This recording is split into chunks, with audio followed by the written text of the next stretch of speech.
What if everything you are, every thought, every feeling, every dream you've ever had, hinged on a single random moment of cosmic violence? 66 million years ago, a mountain-sized rock, traveling faster than a speeding bullet, slammed into the Earth. It wasn't a meteorite, it was a planet killer. In an instant, the sky turned to fire. The ground became an earthquake that shook the entire world. Then a long, silent winter fell. The reign of the giants was over. The vibrant, thunderous age of reptiles was snuffed out, replaced by a silent, ash-choked tomb. This event is the ultimate contrast, the most destructive force the planet has ever seen, simultaneously becoming the most creative. It was a blank slate written in fire. It poses a question that echoes through the ages. Was this a random, meaningless catastrophe? Or was it a necessary, almost divine, clearing? A brutal act of cosmic surgery to remove one heart so another, waiting silently in the shadows, could finally begin to beat? Our entire story, the story of feeling, thinking beings, begins not with a big bang, but with an even bigger crash. This event didn't just kill the dinosaurs, it created a vacuum, and nature abhors a vacuum. In the long shadow of that eternal winter, the true victors emerged. Not from the light, but from the darkness. Not from strength, but from fragility. While titans ruled the sun-drenched world above, our ancestors, small, furry, shrew-like creatures, lived a life of constant terror and twilight. They were the unseen, the insignificant, scurrying through the undergrowth, hiding in hollow logs, their world defined by the tremors of a giant's footfall. Theirs was an existence of sound and scent, of whispered warnings, and the urgent need to nurture their vulnerable young in hidden burrows. This is the great, unspoken contrast of prehistory, the dichotomy between the world of immense, solitary power and the world of tiny, interconnected community. The dinosaurs' evolutionary path was one of magnificent outward expression. Thicker armor, sharper teeth, greater size. A journey of domination. But the mammals were on a different journey entirely, an inward one. Their survival depended not on overpowering their world, but on understanding it, on reading its subtle signs, on trusting each other. This forged a new kind of potential, the potential for deep social bonding, for communication that conveyed not just alarm, but comfort, for empathy. The asteroid impact, in its horrifying brutality, was their liberation. It was the falling of the prison walls. The giants who had dictated the terms of life for over 150 million years were gone, and the silent, empty world was now a canvas of unimaginable opportunity. The vacuum was there, and into it flowed these small, warm-blooded, highly adaptable creatures. They were not the obvious heirs to the throne. They were the unlikely survivors, the beneficiaries of a catastrophe, their crown forged not in fire, but in ice and ash. Their rise was not one of conquest, but of quiet, persistent filling. They inherited the earth not by force, but by default. And within their neural circuitry, honed by millions of years of fear and cooperation, slept the seeds of everything to come: art, science, love, and the terrifying ability to ask, what if? But what if that liberation never happened? What if the reign of the giants simply continued? To imagine a world where the asteroid missed is to step onto a planet both terrifyingly alien and eerily familiar. The dinosaurs would not have remained the simple, roaring beasts of our childhood picture books. Evolution does not stand still. For over 150 million years, they were the dominant form of life, a testament to a spectacularly successful design. And in their ranks, the seeds of a new revolution were already sprouting. Look to the trudentids, graceful bipedal predators, their large, forward-facing eyes hinting at keen sight and depth perception, their brains, relative to their body size, among the largest of any dinosaur. They hunted in packs, a sign of complex social coordination. Some paleontologists speculate that given more time, their nimble, three-fingered hands might have moved beyond grasping prey to manipulating their environment, to tool use. This is not mere fantasy. It is an extrapolation of observable trends. Now, fast forward that timeline another 65 million years. The image that emerges is not of a Tyrannosaurus rex with a laser gun, but something far more profound: a sophisticated, bipedal, intelligent reptile, a dinosauroid. This being would likely possess a large, streamlined skull, large eyes for a dominant visual sense, and a posture built for efficiency. Their world would be one of razor-sharp clarity and cold, impeccable logic. Their intelligence would have evolved to solve problems of physics, engineering, and territorial dominance with breathtaking precision. Imagine their cities: vast, geometrically perfect structures of crystal and polished stone, humming with a technology born of pure, uncompromising reason. Their art would likely celebrate perfect form, mathematical beauty, and the glory of the individual conqueror. There would be no messy, abstract expressionism. Their creativity would be a testament to order and control. This is the core contrast. A world built by a consciousness that never had to hide, that never had to rely on the warmth of a pack to survive the cold of the night. Theirs would be a civilization of brilliant, solitary minds, perhaps connected by a hive-like efficiency but devoid of what we would recognize as compassion. It would be a world of stunning, majestic, and chillingly beautiful intellect, a symphony of pure thought played on instruments of stone and logic, where the concept of a tear would be as alien as the concept of failure. This begs a terrifying and beautiful question. What is the true nature of intelligence? Is it a universal tool, arriving at the same conclusions regardless of its host? Or is it inextricably shaped by the vessel that holds it? To truly understand the dinosauroid, we must venture beyond biology and into the realm of consciousness itself. What would it be like to think with the mind of a giant? Modern neuroscience offers a haunting clue: the concept of the triune brain, which includes the arcomplex, the ancient reptilian core we share with lizards and birds. This is the seat of our most primal instincts: territoriality, ritualistic display, dominance, and aggression. It operates on a stark binary logic of threat or reward, of us versus them. Now, imagine an entire civilization, a global consciousness, built upon this foundational layer,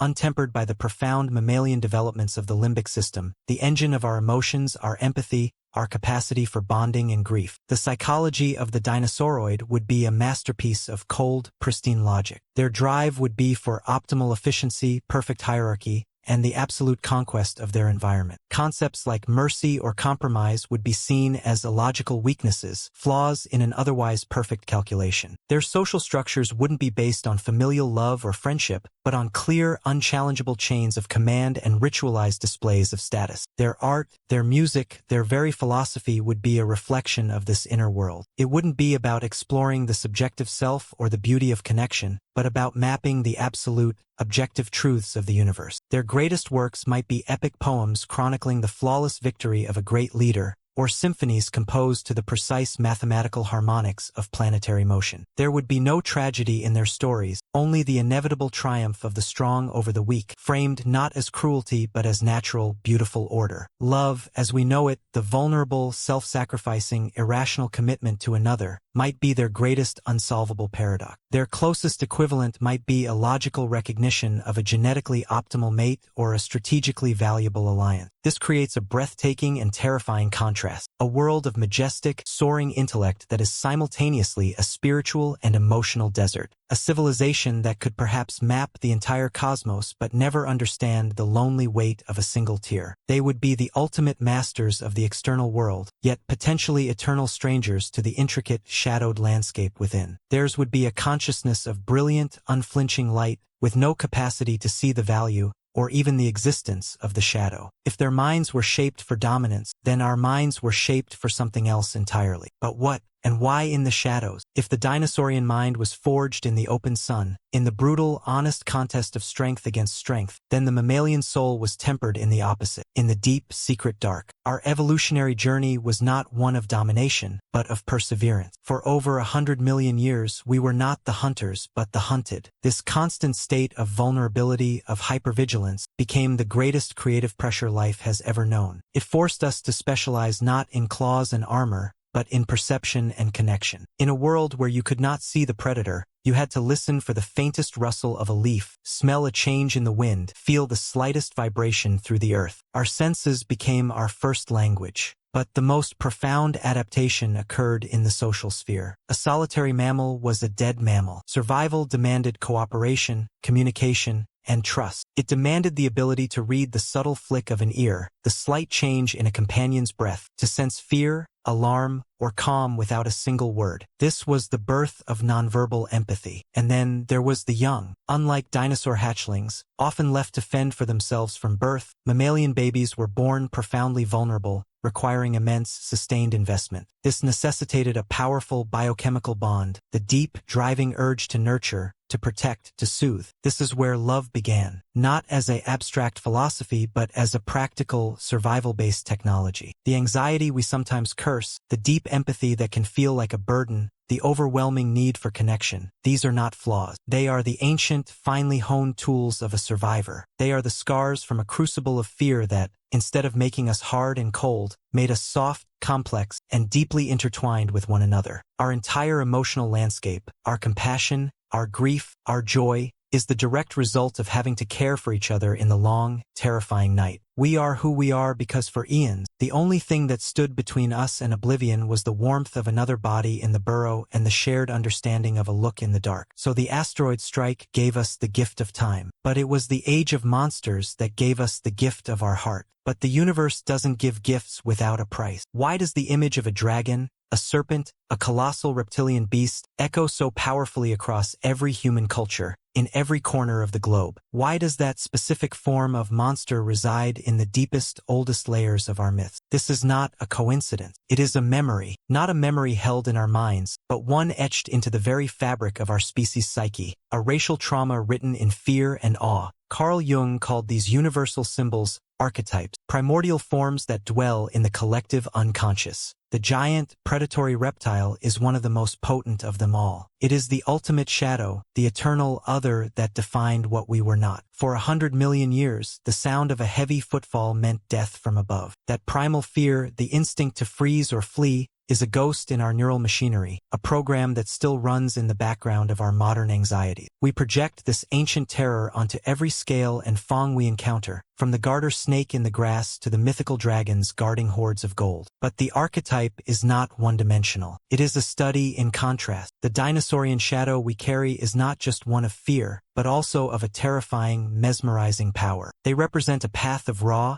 untamed, majestic dominance that we consciously rejected in our evolutionary journey, yet cannot help but secretly admire. Our myths reveal this duality. The serpent in the garden is a deceiver, but also a bearer of knowledge. Dragons are destructive forces to be slain, but also ancient, wise keepers of cosmic secrets. We see the same duality in our own self-concept with the reptilian brain model. We acknowledge this cold, selfish, territorial part of ourselves, and we strive to overcome it with our mammalian empathy. This internal struggle is the ghost of an external war that ended millions of years ago, now fought within the theater of every human heart. The dinosaur is the symbol of the path not taken, a road of pure power that leads to a magnificent, lonely throne atop a food chain, but never to a warm hearth surrounded by loved ones. They are the eternal reminder of what we escaped and of a part of ourselves we must continually choose to transcend. This deep-seated fear might be the key to understanding not just our past, but a pivotal moment in our own evolution that echoes the dinosaur's fate. We are not merely the beneficiaries of a cosmic accident. We have become one. The same narrative arc that defined the Cretaceous extinction now defines our own era. Roughly 70,000 years ago, a different kind of impact event occurred not in the Yucatan Peninsula,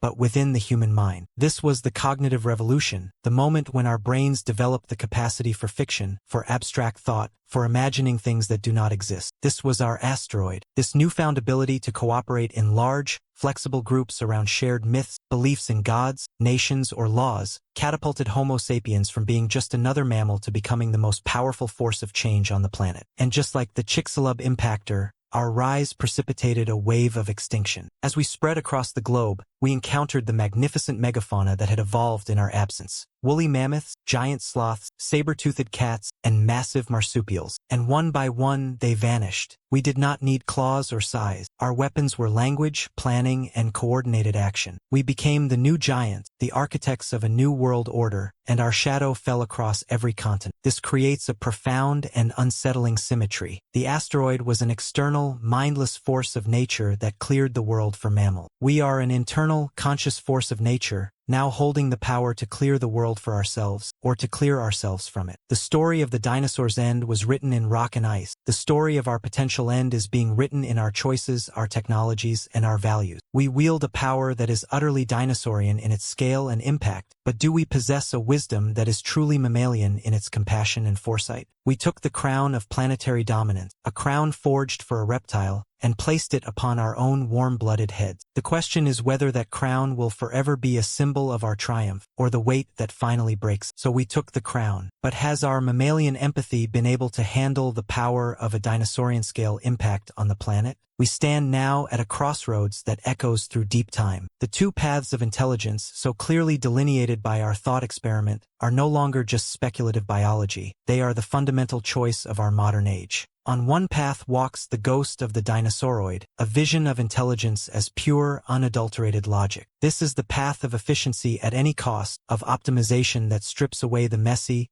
the emotional, and the inefficient. We see its silhouette in our obsession with unchecked technological acceleration, in algorithms that maximize engagement without regard for truth or well-being, in systems that value output over humanity. It is a cold, brilliant, and ultimately sterile form of progress, a civilization that could build a perfect starship but forget why it wanted to explore the cosmos in the first place. The other path is our own, the mammalian way, intelligence fueled by feeling, guided by empathy, and often hobbled by its own contradiction. Our path is messy, illogical, and fraught with pain. We fight wars driven by hatred, yet we also perform acts of breathtaking altruism for strangers. We create technologies that poison our planet, and then we invent new ones to heal it. Our empathy is both our greatest flaw, making us vulnerable to manipulation and heartbreak, and our only saving grace. It is the only force that can possibly check the cold logic of power. It is the reason we have concepts like ethics, justice, and mercy. The dinosauroid mind, were it real, would see these as weaknesses. But are they? In the long run, which form of intelligence is more resilient? A perfect, logical system is brittle. It cannot adapt to the unknown, to the chaotic, to the profoundly irrational nature of existence itself. A warm, empathetic, and conflicted intelligence is anti-fragile. It learns from its pain, it grows through its connections, and it finds strength in its very vulnerability. This is the core struggle of the 21st century, not between humans and machines, but within our own consciousness. Will we use our power to create a world that resembles the cold, majestic, and lonely empire of the dinosaurs? Or will we strive to create a world worthy of the tender, compassionate, and cooperative hearts that were forged in the ancient darkness? The answer doesn't lie in a lab or a boardroom. It lies in the daily choice between connection and domination, between understanding and control. This isn't just a question about the past. It's a mirror held up to our own future, what we choose to become. If our existence hinges on a random rock from the depths of space, where does that leave our search for meaning? This question strikes at the very heart of our spiritual longing. It creates a profound tension between two worldviews. On one hand, it suggests a universe of breathtaking indifference, a cosmic casino where our number just happened to come up. There is no grand design, no destiny written in the stars, only the cold, beautiful, and terrifying mechanics of cause and effect. This view can feel like a descent into nihilism, a realization that we are alone in a silent, uncaring universe. But there is another, far more luminous way to see it. Perhaps this randomness is not the opposite of meaning, but its very source. If our journey was not guaranteed, then every single moment of consciousness becomes a miracle of unimaginable odds. Your ability to feel the sun on your skin, to love another person, to be moved by a piece of music. These are not preordained ticks on a cosmic checklist. They are gifts, fragile, fleeting, and infinitely precious precisely because they were never promised. This chance origin does not diminish our story. It elevates it to the realm of the sacred. We are not passive actors playing out a predetermined script. We are active participants, co-creators of meaning in a universe that provided the blank slate and the potential, but left the painting to us. Our purpose is not something we find hidden in the cosmos. It is something we build together through every act of kindness, every quest for truth, and every moment of awe. We are the universe's way of becoming aware of itself, of finding its own beauty and tragedy. The silence of the cosmos is not an absence of answer, but an invitation to ask our own questions and fill the void with our own music. So we are here by chance, but we are here, and that fact alone might be the most important thing in the universe. We are the unlikely heirs, the descendants of survivors who knew the comfort of the dark and the terror of the light. We were not built for the throne we sit upon. Our strength was never meant to be raw power, but profound connection. Our purpose, forged in the crucible of fear and nurtured in the warmth of the pack, is not to dominate like the giants of old, but to steward, to understand, to feel deeply. We carry the light of consciousness, a flickering, emotional, imperfect flame that was kept alive through the long night of the dinosaurs. That flame is our greatest inheritance. It is the source of our art, our compassion, our music, and our relentless curiosity. It is both our burden and our blessing. The mission now is to ensure that our own human asteroid, our power to reshape the world, leads not to a perpetual winter of the soul, but to a new spring, a conscious, compassionate awakening where we choose connection over conquest and wisdom over mere intelligence. We are the guardians of that light. It falls to us to prove that the universe's great experiment in feeling, caring, and loving was not a beautiful mistake, but its most magnificent creation. The dinosaurs' legacy was one of magnificent form. Ours can be one of beautiful meaning. So let us embrace our mammalian hearts, not as weaknesses to be overcome, but as the very compass that can guide our immense power toward a future worthy of the long, fragile, and incredible journey that brought us here.